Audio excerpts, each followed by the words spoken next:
ઘણા સમયથી ભાવનગર જિલ્લામાં જુદા જુદા વિસ્તારમાં જેવા કે મહુવા, સિહોર, સિત્સર અને ભાવનગર શહેરમાં જુદા જુદા વિસ્તારમાંથી બાળકોને ઉપાડી જવાની એક ગેંગ સક્રિય થવાની જે હકીકત જે છે અફવા માર્કેટમાં છે. આ બાબતે પોલીસ દ્વારા ખરાઈ કરતા આવી કોઈ ગેંગ સક્રિય નથી. એટ એ ટાઈમ પોલીસ ત્યાં પહોંચી અને વેરીફાઈ કર્યા બાદ આજે હું તમામ જનજાગૃતિ અપીલ કરવા માંગુ છું કે આવી કોઈ ગેંગ સક્રિય નથી. પોલીસને આવી કોઈ બી બાતમી મળે તો પોલીસને જાણ કરો.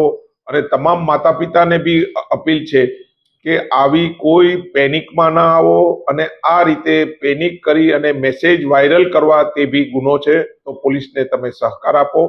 તમારા બાળકો જ્યારે બી કંઈ એવી હોય તો પોલીસનો સંપર્ક કરો, 112નો સંપર્ક કરો, પોલીસના કંટ્રોલ રૂમ 100 નંબરનો સંપર્ક કરો, થાણા અધિકારીનો સંપર્ક કરો.